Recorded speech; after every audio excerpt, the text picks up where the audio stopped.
I'm going to do a brief tutorial on how to use PixelBlocks. Actually, I'm using the PixelBlocks 2.0 version. That's the latest. And I have here my sample pictures folder. So I'm going to convert these images into pixel art using this tool. Okay, first we take this tree with background. When it first loads into the program, in this image group, you can see we can set the grid layout. We can show and hide the grid using this checkbox. Or we can also load the images using this load function. Or you can just drag and drop images like this. And here we have some preset values for the grid. So I'll be going with 128 pixels. You can also manually set the grid size using this spin value. In this same group, you have these themes here, like neutral, vivid, sci-fi. So you can change the color like this. This the difference between the other themes and the custom theme is when you do something like dithering or color steps in here in this custom theme, when you close the app and when you reload it again, so the app keeps a record of the slider, whether it's turned on or off, and the slider value. And when you load it again into the program, so it will keep as a default value, so you don't have to uh, go back and forth to adjust your sliders to match with the other images. First thing I'm going to do is, I like this neutral theme, but still I'm going to go with the custom because I want to keep everything adjusted manually. I'll go briefly about these adjustments. The first one is dithering. So you can see like a little dithering effect applies on the image when I move the slider to the positive value. I'll keep the dithering value here. And you can add an edge using this slider when you move the slider into the negative area. So it makes a white edge, and for the positive area, it makes a black edge. For now, I'll turn off the edge. You can this slider to increase the edge thickness like this. I'm going to turn off both the sliders. This slider changes the number of color steps. I will stay here. It's like 23 steps. For the saturation, the other sliders are pretty self-explanatory. So this is the saturation, contrast, and then hue, and then brightness, as well as the sharpness. I like my images to have like really sharp edges, so I always keep the slider at its maximum. The first thing I'm going to do with this image is to remove the background of this image. I want to remove this white area. Actually, at the moment, the app only detects the most plain area around an image. So for this image, it detects white.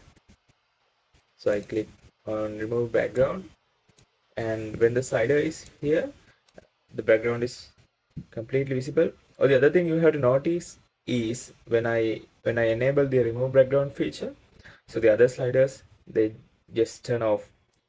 Okay, so when I move this slider a little bit up like this, you can see it goes all the way up, kind of uh, increasing the threshold of removing the background.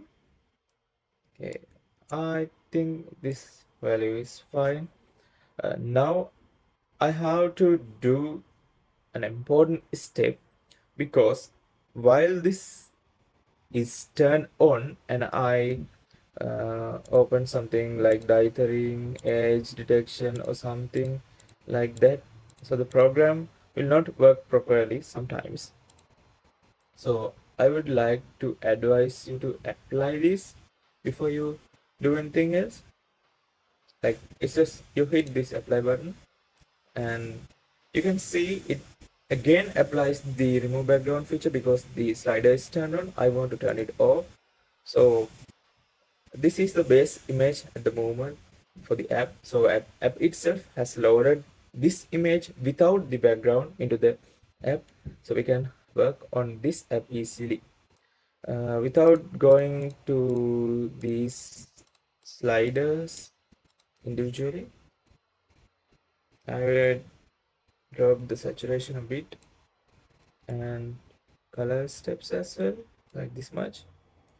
Good. Now I have these tools, like you have a brush tool here, eraser, and you can lock the alpha using this one, and you can pick colors from this. I'm going to use my brush.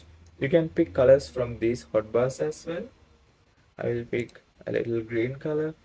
You can see the brush in a small dot here. I would like to increase the size so I can paint on the image like this. Let's see how it works. All the brushes are dynamic, so they kind of dynamically adjust with the image. I would go for a much darker version. So since the color steps are really reduced, it won't appear as we expect. So I increase the number of color steps like this. Okay. Then I'm going to enable the alpha lock and show you how these features work. I'm going to choose this contrasting color here and I'm going to paint over all the tree so it will look like this, and maybe some of this color. Since I said this is a dynamic brush, you can also enable the edges.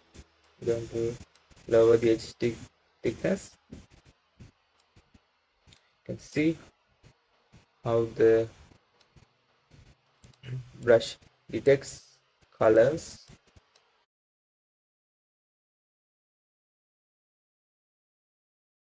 That's how you can use PixelBlocks. You have you have another two sliders here, the view slider to zoom in or out, and you have this rotate slider so you can rotate and view your image from different angles. Okay, now I'm going to export this image. Going to my desktop, I would say tree, save. So this returns a success message with the pixel image and the preview image as well.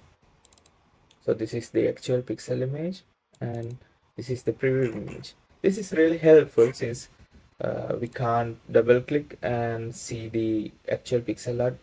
Usually the programs don't support. So this pixelated but still scaled image would help us to see our artwork in real time. Alright, now I'm going to load another image, this pirate chest. Okay, the edge is too thick because I set the edge in the last step. I'm going to increase the saturation a bit, then lower the contrast, and yeah, that's fine, but I still need to remove the background. I'm going to hit remove background, and okay, that's fine, I guess. But I want to keep these areas with the. So I'm going to hit apply, and I turn off the remove background slider, and I color. Oh, the alpha is locked, so I can't do anything. Now I'm going to color the areas I want to color with the brush tool like this. I think that's enough for this tutorial, and I'm going to re-enable. I can click apply if I want to apply this image as itself, and I'm gonna click the saturation hue and every other thing. For this, I think hue is bit off.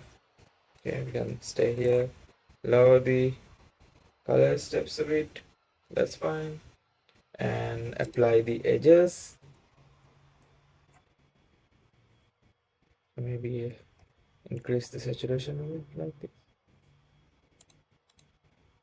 You can choose the other preset sizes as well, but I'm going to stick with the 128 pixels. That's my favorite one.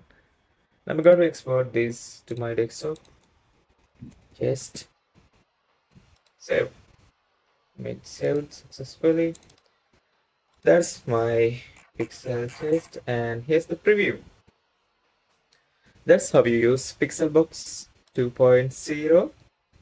You can download PixelBlocks from my each links in the description. Thank you for watching this video. We'll see you in a new tutorial.